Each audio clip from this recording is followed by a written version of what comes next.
Learning how to record yourself from the comfort of your home has been essential in today's music industry. Hi guys, this is Moises from Singular Sound, and this is the second part of the video conversation I had with the incredible guitarist Camilo Velandia. In this video, he explains his gear and how he records the best quality audio from the comfort of his home.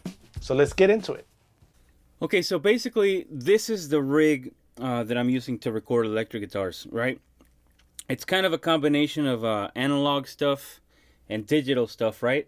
The Axe-FX 3 is kind of like the main hub where everything comes in together.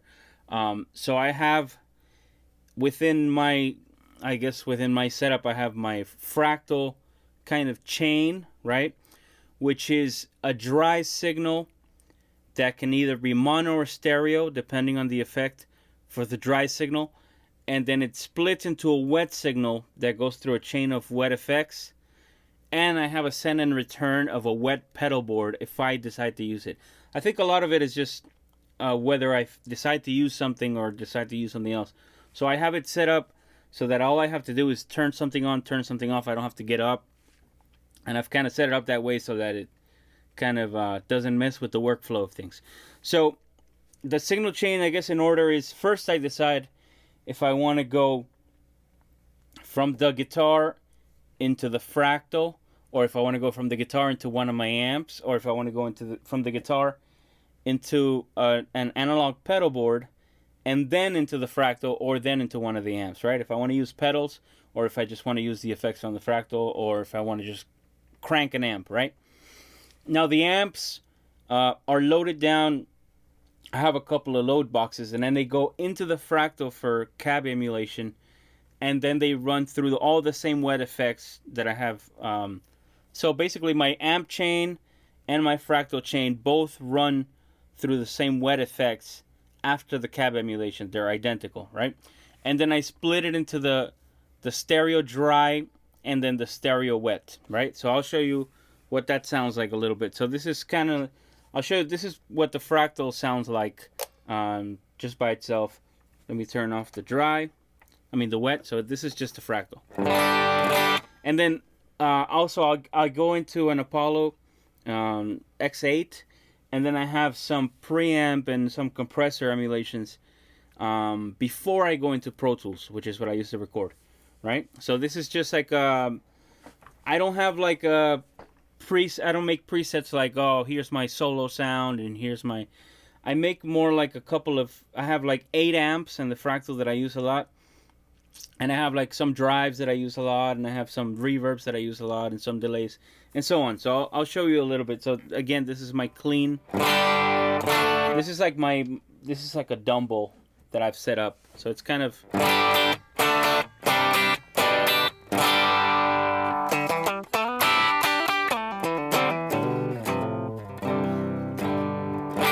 right? And then when I bring in, I have 4 expression pedals here, so I can bring in the wet. And this is basically like the stereo wet. So if I turn off the dry, this is just the wet by itself.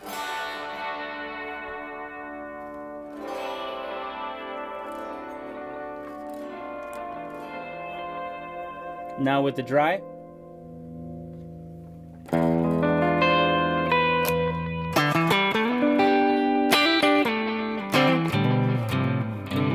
so now this is kind of like, what you're hearing right now is just kind of like my how it just sounds when I turn it on, right?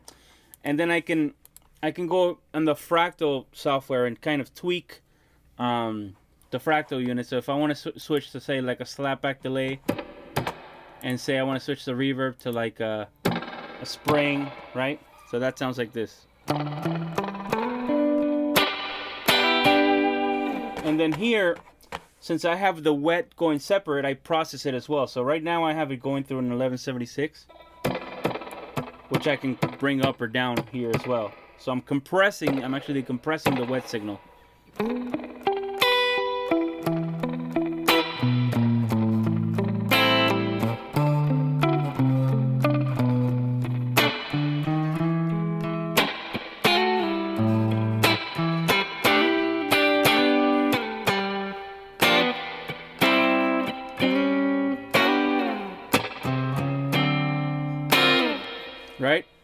So that's an example. I mean, I can get like real crazy,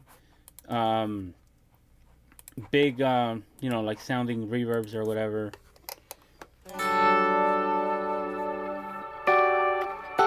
And then since I have some expression pedals on the floor, this is like a delay mix.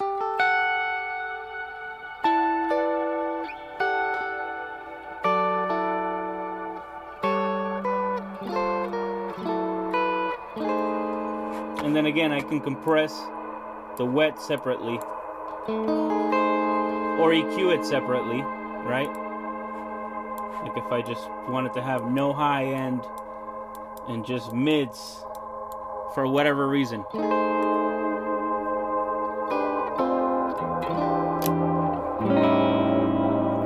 So I have full control over all that stuff, right? And some things I guess lend themselves, like if you know, why would I compress the rooms if I wanted something, you know, like say I wanted to set up like just like a studio hall with no delay. I just wanted to give it like a real roomy sounding guitar. Let's see. All right.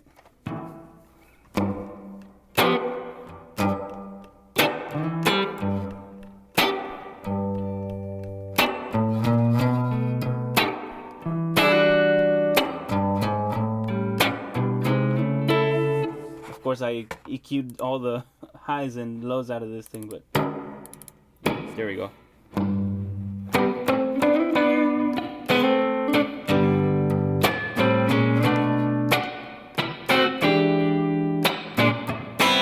Right, and then so these are the amps that I'm using. So if I wanted to switch to like say like a matchless, and then I have a fractal pedal board on the floor where I'm able to access a few things that I want kind of on the fly. So I have like a 12 dB boost, a bright switch, a fat switch, my drive pedals, and my tremolo. Those are the things that I kind of use on the fly. So like I'll show you, like for example, the bright switch. Let me turn off the wet.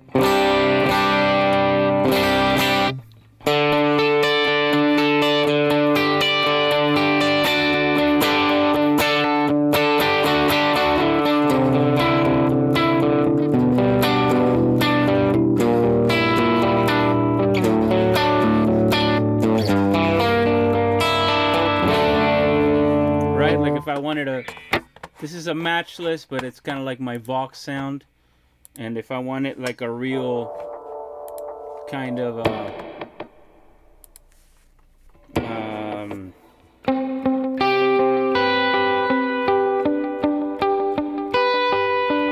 know, for that maybe I'll make the wet real bright, maybe compress it a little bit more.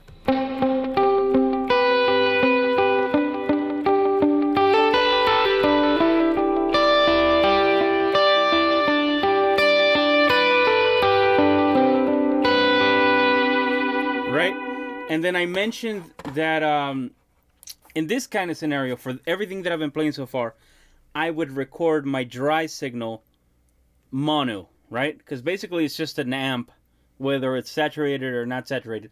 And then the effects signal always goes stereo. And then the only time that I would ever record my dry signal stereo is if I have anything that's kind of stereo happening. For example, if I chorus, rotary, tremolos, panners, all that kind of stuff, I keep it in the dry signal. So something like this. Alright,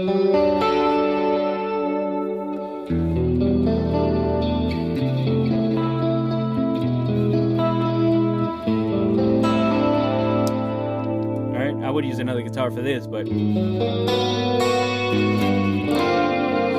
Or in this case, I would use, for example, right now I'm running through a Helios. Maybe you can see it here. But maybe for this, I would run it through, say, like a Neve. Right? Crank it up a little bit. Make it brighter. Right? Get rid of some of the body. Just make it real chunky. And then maybe I would compress it a lot so I can have a distressor here.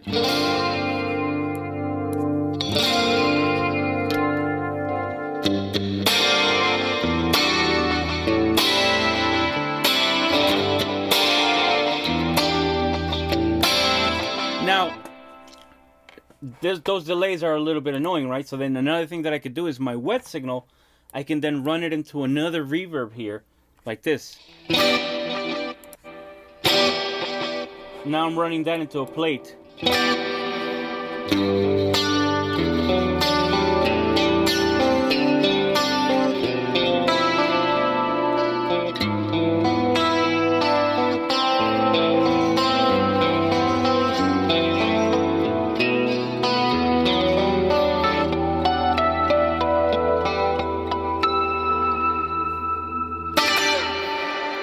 So that's the idea, and then, you know, so on. I have a basement, a JTM 45, a plexi,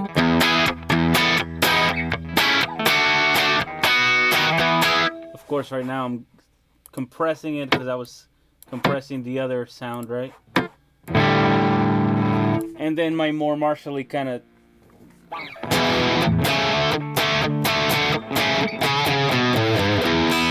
say I wanted that to be real chunky in the mids, I would go to like, say, like a Helios. Maybe I would lower my output out of the Fractal so I could kind of crank the Helios, get rid of some of the highs. Let's say we bump like 1.4K.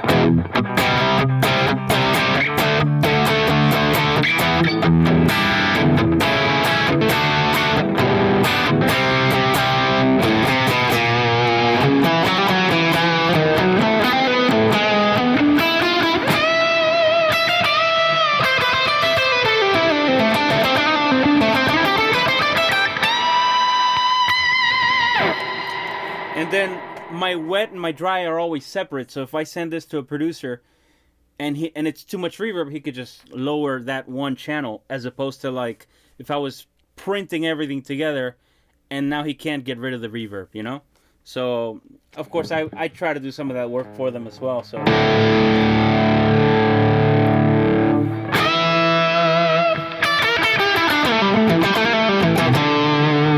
and then, like I said, I have a couple of things up here.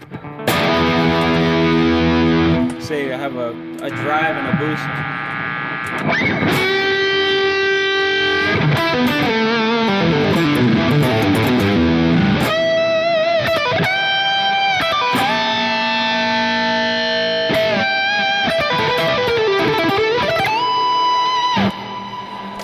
So I mean, that's basically the idea. I'm doing a combination of this thing. Now, I also have, for acoustic guitars, I'll show you real quick. I'm speaking into it now, but so I can't give you an audio sample of all of them. But I'm speaking into this mic now. This is the Sony C100, and I've got a AKG 414, a Slate ML1, I think it is, ML2, and this is a Soyuz. This is a great mic, and this is the Neumann KM. So basically what I do is I have a patch bay over here. I have a couple of APIs and a BAE. It's like a Neve style.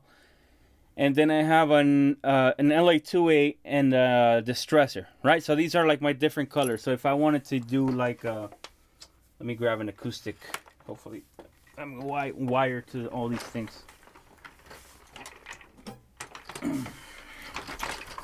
So when I record acoustic, depending on the sound that I'm looking for, I'll kind of do something like this. I face the microphone maybe about a foot from where the body meets the neck. That's where I kind of start.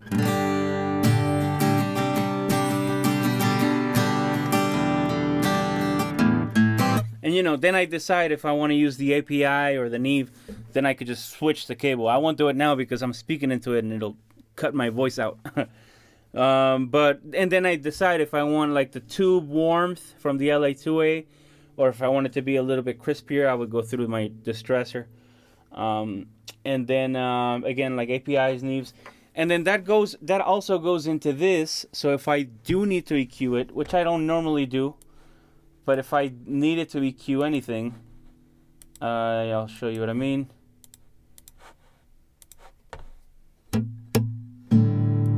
Then I can just use this, say all I wanted is highs. You can see it's affecting the voice too, right?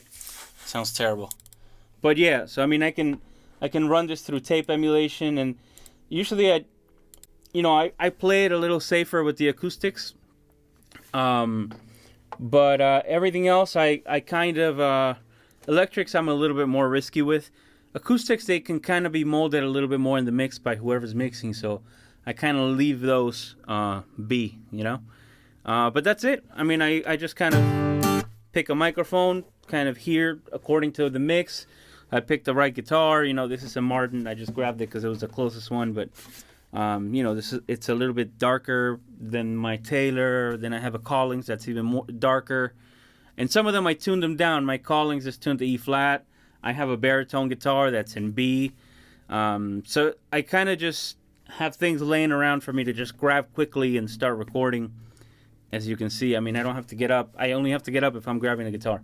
But that's pretty much the rig. I mean, when I go into the amps, they go into the Fractal, they go into this. So the amps go through this same situation here. And then my pedals that I have here are all in front of the amp. And then the ones that are in what you would call kind of like the effects loop of the Fractal are the wet pedals. So I've just got some more reverbs and some things to just mess around with. I don't particularly think that one thing sounds better than another necessarily. I just kind of pick something and I kind of make it work, and I just have fun with it.